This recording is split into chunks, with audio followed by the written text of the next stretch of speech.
And so it's important for us to mention a couple of things, and that is that in the latest budget proposal that the federal government and Congress is working on, it says that ICE, Immigration and Customs Enforcement, which is the agency that comes to our communities from time to time and arrest individuals, has now decided, right? So the Congress is deciding that they're going to give them hundreds of millions of dollars under the new budget to be able to go into communities and deport individuals. And so it's important for people to understand who are the priority individuals for deportation, and those include individuals who have been accused or found guilty of domestic violence or sexual crimes, or who have been involved with gangs, or again, individuals who have consumed or have gotten medical marijuana cards. Those individuals are targets. Other individuals who are targets are individuals who came to the United States with a visa and overstayed their visa, which means they stay here longer than they should. And so those individuals, if they're still living in the same address that they told immigration they were going to stay at, are obviously at risk that at some point immigration ICE may end up making a visit to that location. And part of the reason we're mentioning this is also because immigration advocates, it says here in a report from the Associated Press from August 16, it says immigration advocates have sued LexisNexis over personal data. LexisNexis is a data broker, and there's many data brokers. Some of them work with companies like Facebook, Instagram, WhatsApp, and many other places. And what they're doing, obviously, is they're collecting data about all of us.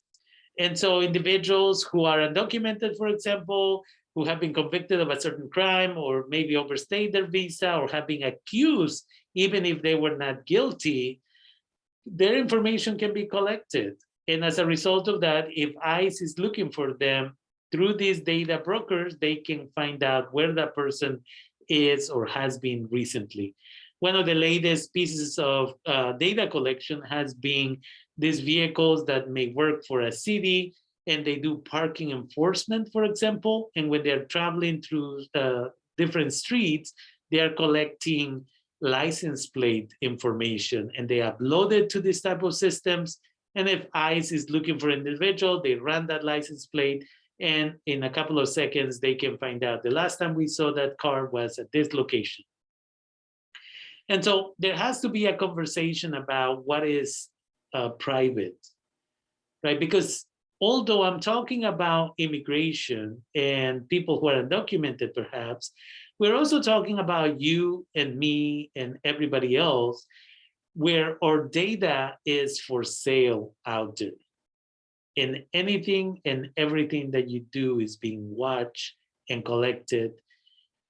And one of the things that I was telling my students just this week is we are not buying products, but in fact, we are the product that is being sold to companies, to major companies, right? So it may not relate to immigration, but it may relate to the fact that we are the merchandise that is being sold to huge corporations so that then they can sell us a specific product. And so it's important, and we will see how that is settled between LexisNexis over the sale of personal data that is being just, sold to all these major corporations. And so we wanted to make individuals aware of everything you post on Facebook, on Instagram, on Snapchat, and everything else is being collected, and eventually it can be used against you. And again, while I'm focusing on immigration here, it can apply to anything.